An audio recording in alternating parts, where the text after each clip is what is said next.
ఈ మధ్య ఎక్కడ చూసినా స్టాక్ మార్కెట్ గురించే చర్చ. మన స్నేహితుడో బంధువో లక్షలు సంపాదించారని వింటూనే ఉంటాం.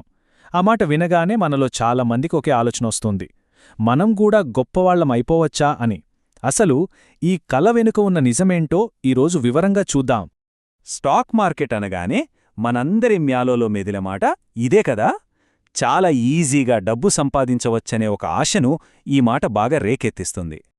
కాని ఒక్క నిమిషం ఆగి ఆలోచిద్దాం. నిజంగా ఇది అంత సింపులా? అందరూ కోటీశ్వరులైపోతే మరి డబ్బులు పోగొట్టుకునేది ఎవరు? ఈరోజు ఈ ప్రచారానికి వాస్తవానికి మధ్య ఉన్న తేడా ఏంటో క్లియర్గా చూద్దాం.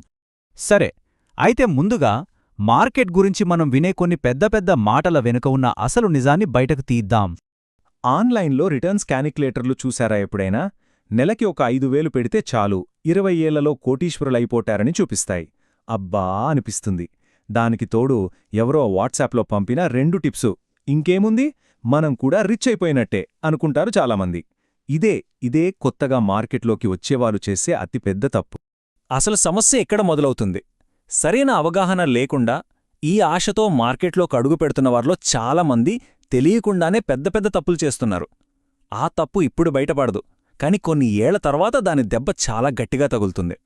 సరే, ఇప్పుడు నెక్స్ట్ పాయింట్కొద్దాం. మార్కెట్లో టైమింగ్ ఎంత ముఖ్యం? అసలు మన పెట్టుబడి ఫలితాల్ని అది ఎలా మార్చేస్తుందో చూద్దాం. అందరూ ఎగ్జాంపుల్స్లో 12% రిటర్న్ వస్తుందని చెప్తుంటారు కదా, మరి నిజంగా మార్కెట్లో డబ్బులు పెట్టిన ప్రతి ఒక్కరికీ అంతే వస్తుందా? ఈ నంబర్లు చూడండి, చాలా ముఖ్యం.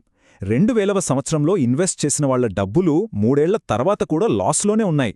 ఇక 2008లో వచ్చిన వాళ్ల పరిస్థితైతే అబ్బో ఇంకా దారుణం. మొదటి ఏడాదే సగం డబ్బులు మాయం. కాని అదే 2020లో వచ్చినవాళ్లు మాత్రం లక్కీ ఫెలోస్. వాళ్లకి ఫస్ట్ ఇయర్ నుంచే సూపర్ ప్రాఫిట్స్. అంటే ఏంటి దీని అర్థం? మన స్కిల్ కన్నా మనం మార్కెట్లోకి ఏ టైంలో ఎంటర్ అయ్యామనే అదృష్టం మన ఫస్ట్ ఎక్స్పీరియన్స్ని డిసైడ్ చేస్తుంది. ఇది చూడండి, ఇంకా షాకింగ్గా ఉంటుంది. ఇద్దరు వ్యక్తులు, ఇద్దరూ ఒకేలా ప్రతీ నెల 10,000 రూపాయలు కరెక్ట్గా 15 ఏళ్ల పాటు కట్టారు. కాని ఏమైంది? ఒకరికి దాదాపు 1 కోటి రూపాయలొస్తే ఇంకొకరికి అందులో సగం, అంటే 46 లక్షలు మాత్రమే వచ్చాయి. ఎందుకీ తేడా? జస్ట్ వాళ్లు స్టార్ట్ చేసిన ఇయర్లోనే. సో మనం అర్థం చేసుకోవాల్సిన విషయం ఒకటే, షార్ట్ టర్మ్లో మార్కెట్ ఎలా ఉంటుందో ఎవరూ చెప్పలేరు. కాని ఎవరైతే మార్కెట్ పడిపోయినప్పుడు భయపడకుండా ఓపికగా ఉంటారో వాళ్లకే లాంగ్ టర్మ్లో మార్కెట్ బంపర్ గిఫ్ట్లిస్తుంది. ఇప్పటిదాకా ప్రాబ్లమ్స్ గురించి మాట్లాడాం కదా, ఇప్పుడు సొల్యూషన్స్ ఏంటో చూద్దాం. అసలు ఇన్వెస్ట్ చేయడానికి ముందే ప్రతి ఒక్కరూ ఖచ్చితంగా వేసుకోవాల్సిన ఫైనాన్షియల్ ఫౌండేషన్ గురించి మాట్లాడుకుందాం. స్టాక్ మార్కెట్లో డబ్బులు పెట్టే ముందు ఈ 3 ఖచ్చితంగా ఉండాలి. నంబర్ 1, మన ఫ్యామిలీ సేఫ్టీ కోసం ఒక మంచి టర్మ్ ఇన్సూరెన్స్. నంబర్ 2, అనుకోని హాస్పిటల్ ఖర్చుల కోసం health insurance. And number 3, job పోయినా ఏదైనా ఎమర్జెన్సీ వచ్చినా కంగారు పడకుండా ఉండటానికి ఒక ఎమర్జెన్సీ ఫండ్. ఒక్క విషయం బాగా గుర్తుపెట్టుకోండి, ఈ 3 లేకుండా మార్కెట్లో సంపద సృష్టిద్దామనుకోవడం పునాడి లేకుండా 10 అంతస్తుల బిల్డింగ్ కట్టడం లాంటిది. ఏ ఫినాన్షియల్ ఎక్స్పర్ట్ని అడిగినా ఇదే చెప్తారు, ఇది ఆప్షన్ కాదు, రూల్. రైట్, ఈ ఫౌండేషన్ స్ట్రాంగ్గా వేసుకున్నాక మరి కొత్తగా ఇన్వెస్ట్ చేసేవాళ్లు ఎలాంటి దారిలో వెళ్ళాలి చూద్దాం. కొత్తగా మొదలుపెట్టేవాళ్లకి best and safest route SIP, అంటే సిస్టమాటిక్ ఇన్వెస్ట్మెంట్ ప్లాన్. సింపుల్గా చెప్పాలంటే ప్రతి నెల ఒకే డేట్కి ఒక ఫిక్స్డ్ అమౌంట్ని మ్యూచువల్ ఫండ్లో పెట్టడం అన్నమాట. దీనివల్ల మార్కెట్ పెరిగినా తగ్గినా మనకు టెన్షన్ ఉండదు. లాంగ్ రన్లో ఇది మంచి యావరేజ్ రిటర్న్ ఇస్తుంది. ఓకే, ఎస్ఐపి ద్వారా ఎక్కడ పెట్టాలి? ఒక్కో కంపెనీ షేర్లు కొనాలా లేక ఇండెక్స్ ఫండ్స్లో పెట్టాలా? చూడండి, ఒక్కో షేర్ని కొనడం అంటే రేస్లో ఒకే గుర్రం మీద పందెం కాయడం లాంటిది. గెలిస్తే జాక్పాట్ కొట్టొచ్చు, కాని ఆ గుర్రం ఓడిపోతే మొత్తం డబ్బులు పోతాయి. అదే ఇండెక్స్ ఫండ్ అంటే దేశంలోని టాప్ 50 కంపెనీల మీద కలిపి డబ్బులు పెట్టడం అన్నమాట. ఇది చాలా సురక్షితం. ఈ తప్పులు మాత్రం అస్సలు చెయ్యొద్దు.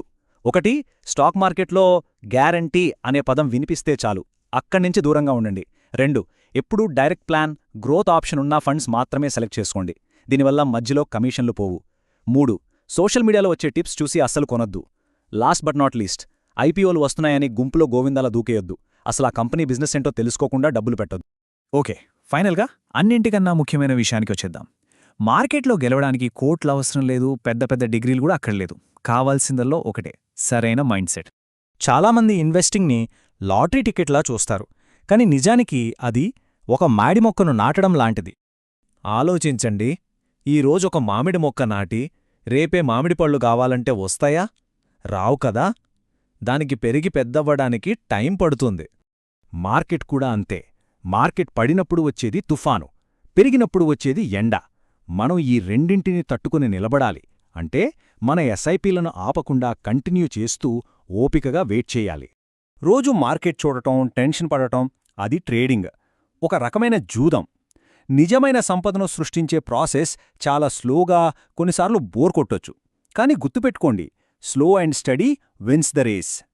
సో ఈ మొత్తం డిస్కషన్ ముగించే ముందు మనల్ని మనం ఒకే ఒక సింపుల్ క్వశ్చన్ అడగాలి. ఈ ప్రశ్నకు మనమిచ్చే జవాబే మన ఫైనాన్షియల్ ఫ్యూచర్ని డిసైడ్ చేస్తుంది. మనం దీర్ఘకాలం కోసం ఒక చెట్టును నాటుతున్నామా, లేక ఈరోజు రాత్రికి పండు కావాలని జూదమాడుతున్నామా? ఈ ప్రశ్నకు సమాధానం మనకే తెలియాలి.